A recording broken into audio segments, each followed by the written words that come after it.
Bonjour, Marie-Ève de Marie-Ève Plamondon Communication. Donc, je vous reviens cette semaine avec un vidéo Facebook Live sur comment se lancer et faire son premier Facebook Live. Donc, l'idée ici, c'est pas d'aller super en détail sur toutes les stratégies par rapport au live et tout et tout. Premièrement, parce que ça fait pas des années que je fais des lives. De toute façon, ça n'existait pas avant. C'est sûr, il y avait d'autres applications. Mais donc, ça fait peut-être 4 ou 5 Facebook Live que je fais pour mon compte et j'en ai fait quelques-unes avec des clients. Donc, l'idée que je voulais faire aujourd'hui, c'est de juste donner des trucs pour se lancer. Puis, en fait, se donner un objectif comme d'en faire un par semaine, je trouve que c'est super bon pour commencer parce que on se force vraiment à le faire puis de voir, parce qu'il y a une chose dans les médias sociaux, c'est la constance qu'on parle souvent. Si on fait une chose une fois, c'est difficile à dire est-ce que ça marche, est-ce que ça marche pas, est-ce que ça m'apporte quelque chose.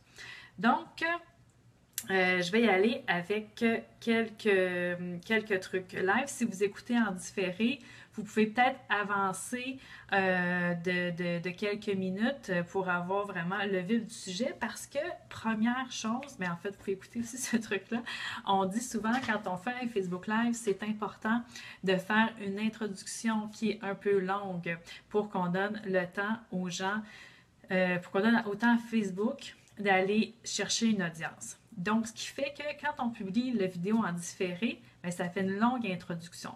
Mais bon, on ne peut pas vraiment s'en sortir. Donc, première chose super simple, quand vous allez ouvrir votre téléphone pour faire votre premier Facebook Live, vous allez voir, moi j'ai un iPhone, puis j'ai l'impression que c'est pareil sur un téléphone Android, mais je n'ai pas pu le tester. Donc, vous allez voir dans le bas à droite de l'écran, comme les petites lignes de menu.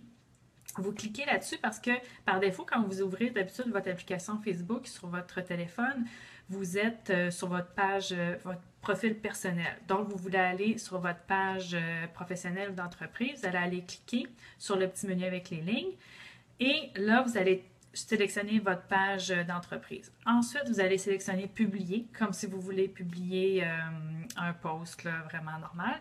Et ensuite, vous allez cliquer sur Live. Là, ce qui est un peu tannant, quand ça s'ouvre, on ne voit pas ça. Là, quand vous cliquez là-dessus, là, vous n'avez pas live direct. Donc, vous pouvez le tester, cliquez sur live et là, vous allez voir votre face à peu près comment vous allez être cadré. Et ensuite, une fois que vous pèsez sur, là, comme je me souviens plus qu'est-ce qui est écrit, là, sur le. Je vais essayer de voir si je vois sur mon image. Vous allez vraiment peser sur, je pense que Go Live en anglais. Et là, après ça, vous avez comme 3 secondes pour vous placer les cheveux. Et c'est parti. Je veux vous dire que si vous commencez votre vidéo, puis que c'est vraiment poche, puis que vous dites « Oh my God, qu'est-ce que je viens de faire? » Vous avez juste à faire arrêter et à supprimer. Et il n'y a personne qui va savoir que vous avez essayé de faire un Facebook Live. Parce qu'avant qu'il y ait des gens qui se joignent aux vidéos, ça prend un petit peu de temps, surtout si vous ne l'avez pas annoncé avant. Parce que si votre but c'est vraiment d'avoir de l'audience live, bien c'est sûr que c'est intéressant de l'annoncer d'avance. Par exemple, aujourd'hui, mon horaire était super chargé, je ne savais pas exactement à quelle heure j'allais faire mon live. Je n'ai pas annoncé à l'avance. Bon, ça a des avantages et des inconvénients. Si vous êtes à vos débuts, bien, peut-être que le premier que vous faites, peut-être que vous êtes mieux de ne pas l'annoncer. Comme ça, si ça ne va pas bien, vous pouvez toujours le supprimer. Vous n'êtes pas obligé de le publier sur votre page ensuite. Donc, dépendamment de... Si vous avez 10 000 personnes qui vous suivent, bien, ça se peut qu'il y ait quelques personnes qui vous aient vu dans les premières minutes, mais ça ne sera pas vraiment des centaines de personnes. Donc, pas vraiment s'inquiéter. Super important d'avoir un téléphone chargé avec du bon réseau avant de commencer. Puis, au début, là, quand vous faites la tête avec le technique, juste pas tenir votre téléphone dans votre main, idéalement le déposer sur quelque chose. Moi, j'ai acheté un petit trépied, puis là, j'essaie aujourd'hui, on ne voit pas vraiment, j'ai un micro-cravate, là. Je ne sais pas qu'est-ce que ça va donner. Donc, c'est un test. Si jamais vous êtes intéressé à savoir c'est quoi le matériel que j'ai acheté, laissez-moi un message dans les commentaires, puis je vous le dirai. Donc, un premier conseil, si vous voulez avoir de l'audience live pour échanger, comme si votre idée c'est de donner un peu un genre de cours ou questions-réponses, ben c'est super important de l'annoncer avant dans votre infolette, dans vos médias sociaux, dans les groupes Facebook dans lesquels vous êtes ou dans les groupes LinkedIn. Donc ça peut être un truc. Après ça, à quel moment c'est mieux de faire un live? Bien, je pense que c'est difficile. Il n'y a pas de recette secrète. Hein? C'est un peu comme ça d'ailleurs pour les médias sociaux en général. Ça varie vraiment selon votre audience. Donc, ça dépend vraiment de... Je pense qu'il faut en faire quelques-uns. Puis ensuite, vous pourrez aller voir dans les statistiques. Vous pouvez aller voir dans les statistiques quand votre audience est en ligne, si vous voulez, dans les statistiques Facebook. Mais sinon, moi, je dirais d'en essayer quelques-uns. Puis après ça, vous allez voir aussi... J'en ai fait un soir, mais moi, je suis vraiment pas quelqu'un le soir, donc c'était vraiment plus difficile pour moi d'avoir de l'énergie. Donc moi, je préfère les faire pendant le jour. Puis aussi, vraiment, j'ai aussi essayé de le faire quand j'avais mes enfants à la maison qui jouaient dehors ou quand mes enfants dorment, mais c'est pas top non plus parce que là, ça implique que soit vous ne parlez pas fort parce que vous ne voulez pas déranger ou vous demandez aux gens autour de vous de ne pas parler fort. Donc, ça peut être un peu tannant. Si vous faites un live dans un événement, c'est différent, mais si vous le faites à la maison ou au bureau, moi, je m'assurais vraiment d'être pas dérangée parce que surtout que les premières fois, c'est déjà stressant de parler à la caméra puis de savoir qu'on est live. S'il y a des interactions en direct, ça va être d'autant plus dérangeant. Donc, on continue à avoir une bonne connexion. Ensuite, on peut ajouter aussi la description. Ça, vous allez pouvoir l'ajouter à la suite aussi de votre live. Une description, ça va être de quoi vous parlez. Et bon, le temps que ça devrait durer. Là, au début, on disait qu'un Facebook Live devrait durer, là, je vous parle de l'opinion d'experts, que ça devrait durer environ 10 minutes. Et maintenant, même, j'entends que ça devrait durer au moins 20 minutes. Là, si vous avez déjà essayé de parler tout ça dans un téléphone, vous allez voir que c'est un méchant défi. Donc, au début, là, moi, je me dirais juste d'y aller, faites le mieux que vous pouvez. Vous pouvez faire une longue intro au début, parler d'un autre sujet si vous voulez pour meubler le temps un petit peu. Mais, donc, les premiers que j'ai faits, moi, c'était comme 5, 6, 8 minutes. Ça dépend aussi de qu'est-ce que vous voulez faire. Est-ce que vous voulez donner un feeling, par exemple, vous êtes... à un événement, vous voulez montrer l'ambiance qu'il y a là, peut-être que c'est pas nécessaire de faire 20 minutes. Si vous voulez vraiment aller enseigner quelque chose, mais là, c'est sûr qu'il faut planifier un peu de longueur. Mais bon, moi, je dirais conservateur, là, les premiers que vous faites, là, si vous faites 20 minutes, chapeau, là, parce que c'est pas évident. Et donc, aussi, quand il y a des gens qui se joignent à vous, vous allez le voir. Donc, quand c'est des personnes qui sont déjà abonnées à votre page, vous allez même voir le nom. Donc, vous pouvez dire allô Catherine et blabla. Donc, vous allez pouvoir interagir avec les gens qui vous regardent. Ensuite de ça,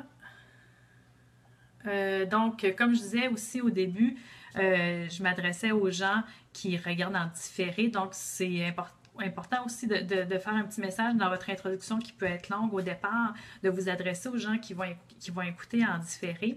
Donc, à ce moment-là, ben, vous pouvez dire, ben, sautez quelques minutes, le vif du sujet va arriver plus tard. Donc, considérez que si vous mettez votre vidéo sur votre mur, mais il va y avoir des gens qui vont le voir aussi en différé. Aussi, avant de commencer, demandez-vous, ça va être quoi que vous allez demander à les gens qui vous écoutent de faire. Parce qu'en fait, l'objectif d'un Facebook Live, ben, il devrait avoir un résultat que ça va vous apporter. Donc, moi, par exemple, je vous demanderais si vous n'êtes pas déjà abonné à ma page de le faire et aussi si vous avez trouvé le sujet intéressant de partager avec d'autres personnes le contenu.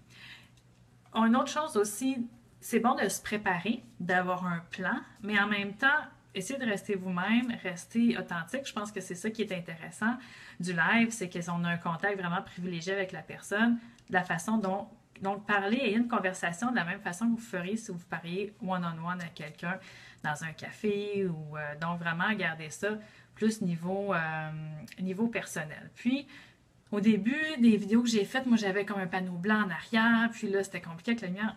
Tu sais, allez-y, si vous êtes proche d'une fenêtre, comme je suis proche présentement, vous allez avoir une lumière naturelle, puis je pense que ça convient. Là. Pas besoin d'aller vraiment plus loin que ça, à moins que vous parliez de faire des vidéos et des trucs comme ça, puis là vous voulez avoir plus avoir un petit peu plus un setup un peu plus professionnel. Donc, puis pour l'équipement, pour les premières fois, comme je disais, vous pouvez y aller simplement. Le micro et le trépied, je pense que j'en ai pour 45 $. Donc, vraiment, laissez pas la technologie ou la technique être un obstacle à faire votre premier live. Et donc, terminer avec des call to action, un peu comme je vous ai dit, de demander aux gens d'aimer votre page ou par exemple si vous avez un document qui peut être téléchargé, de le mentionner. Et donc, je pense que ça résume un petit peu les points pour la première fois que vous allez faire un live. Donc, vraiment, y aller simple et de rester vous-même, de planifier d'avoir un bon réseau. Et là, merci Daniel pour ce like, mon fan numéro 1. Donc planifiez un petit peu la techno, planifiez votre contenu. Puis qu'est-ce qu'on dit dans un live? Bien, si vous êtes capable de faire un article de blog, si vous avez une idée pour un sujet, bien, je pense que ça peut être déjà une idée pour faire un Facebook Live aussi. Et est-ce que je m'étais mis d'autres points? Si vous pensez vraiment comme avoir une audience de 200 personnes, peut-être prévoir quelqu'un pour vous aider avec la modération parce que c'est difficile de gérer les gens qui commentent en même temps qu'on parle. Et une fois que vous allez avoir fait vos lives, bien, allez voir vos statistiques sur Facebook. Ça va vous dire un peu si ça a fonctionné, combien de gens qui vous ont suivi et à quel moment il y a eu plus d'audience et tout ça. Ensuite, quand vous avez terminé, vous pouvez télécharger, enregistrer votre vidéo sur votre téléphone. Donc après ça, vous allez avoir la vidéo, vous allez pouvoir l'éditer si vous voulez. Et vous allez pouvoir aussi la poster sur votre mur. Puis moi, j'indiquerai là, en rediffusion du Facebook Live pour ne pas manquer les prochains, liker ma page. Donc, ça va devenir un post en fait sur votre page. Puis si vous voulez, vous pouvez même l'épingler en haut de votre page pendant quelques jours pour être sûr que tout le monde qui vient sur votre page le voit. Ensuite aussi, vous pouvez intégrer votre vidéo dans un post et même la télécharger sur votre compte YouTube. Donc voilà, ça fait le tour des conseils pour faire votre premier live. Vous pouvez laisser dans les commentaires, parce qu'évidemment, je vais le poster sur ma page. Vous allez pouvoir laisser dans les commentaires si vous avez d'autres trucs. Si vous aimeriez aussi avoir tous les trucs que je viens de dire sur papier, ben, mettez-les aussi dans les commentaires, puis ça me fera plaisir de le faire. Je vous ferai un petit résumé. Donc voilà, ben, bonne fin de journée, puis à la prochaine. Bye!